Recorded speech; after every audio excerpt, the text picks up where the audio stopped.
true spirituality. If we are born again and understand God's will for our lives, we will not continue to live a sinful lifestyle. Here's Gene to explain. Now here we come to what might be considered a problem paragraph. In fact, I read 7 interpretations of what this means. And I want to give you an 8th. Here it is, 1 John 3, 4, and 6. Let's look at the problem passage. Everyone who commits sin also breaks the law. Sin is breaking the law.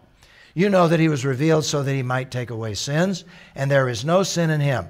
Everyone who remains in him does not sin. Everyone who sins has not seen him or known him. What in the world is he talking about? He goes on in verses 9 to 10. Everyone who has been born of God does not sin because his seed remains in him. He's not able to sin because he has been born of God. Now notice the significant contrast here, which I think is a clue to understanding the passage and how John is thinking. This is how God's children and the devil's children are made evident. In other words, we're dealing with some very stark contrasts in terms of how people live. God's children, the devil's children. Light, darkness. Whoever does not do what is right is not of God, especially the one who does not love his brother. Now, in order to understand this, first of all, we need to learn or realize that he is not saying that a Christian can never sin. Because if he meant that, he's contradicted everything he said thus far. For example, you go back to 1:8. And this is important in interpretation to get context. If we say we have no sin, we're deceiving ourselves and the truth is not in us. He's writing to Christians. 1:10. If we say we have not sinned, we make him a liar, his word is not in us. He's writing to Christians. 2:1.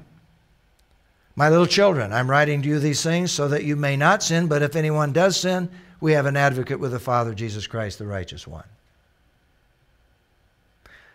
I do not believe that John is contradicting himself. I do not believe he's saying that a Christian cannot sin. But what is he saying? Well, the fact of the matter is, if you look at the whole of the New Testament, you look at all the writings of the Apostle Paul, Paul did not teach sinless perfection. He does not teach, even in his own life, that he had arrived and become perfect. He said, I forget what is behind, I press on. I am not perfect. All of the letters of the New Testament, all the literature of the New Testament does not teach the fact that Christians do not sin if they're true Christians. We do sin because we're human. So what is happening here? I think Paul helps us to understand this. You go to Galatians chapter 5, you have the works of the flesh. They're obvious. They manifest something. And to quote John, they manifest that you're children of the devil, not the children of God. So they're obvious. And what are they? Sexual immorality, moral impurity, promiscuity, idolatry, sorcery, hatred, strife, jealousy, outbursts of anger, selfish ambitions, dissensions, factions, envy, drunkenness, carousings, anything similar. About which I tell you in advance, as I told you before, that those who practice such things will not inherit the kingdom of God. He's talking about the children of darkness.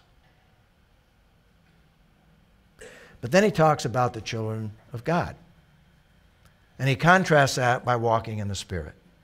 The fruit of the Spirit is love, it's joy, it's peace, it's patience, it's kindness, it's goodness. This manifests God. This manifests the light. Love, joy, peace, patience, kindness, goodness, faith, gentleness, self-control. Against such things there is no law. He's talking about believers. When you look at that and those two contrasts, what is he saying? Well, let me tell you what I think he might be saying. John was simply using the term sinning and not sinning to describe two major categories of people. those who manifest the works of the flesh, those who manifest the fruit of the Spirit. Those who manifest the works of the flesh are the devil's children. Those who manifest the fruit of the Spirit are God's children. He was not saying that those in the not sinning group would never sin again. For example, because the works of the flesh describe the darkness and unbelievers, does that mean that any Christian will never engage in the works of the flesh? We all know from experience, and we know from the Bible.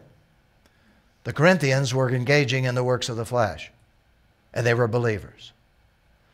So in essence, what we're saying here is that Paul is simply talking about two categories of people: those who are living in sin as children of the devil, those who are Christians who are not in the works of the flesh category, or those who are persistently living in a sinful life, manifesting the fruit of the devil, or the sins that are initiated by Satan himself.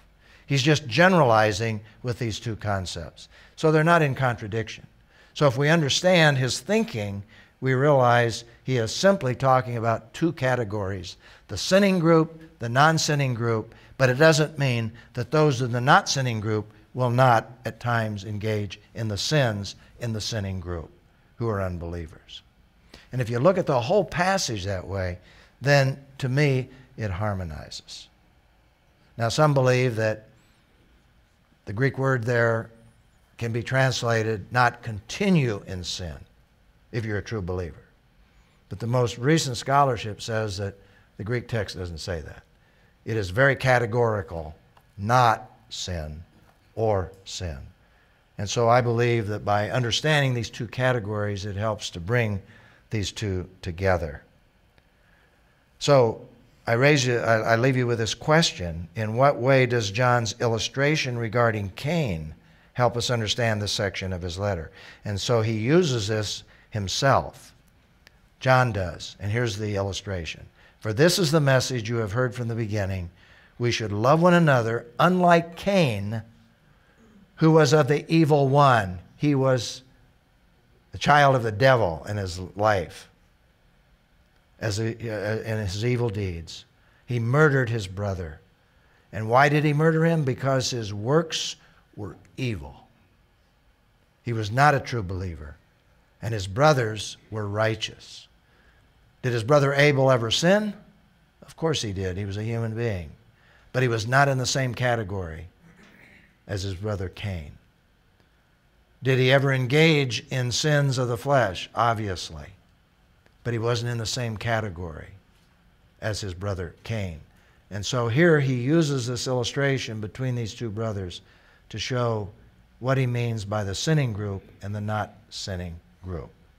And to me, that helps answer that question in relationship to why it appears contradictory, but in reality, it is not.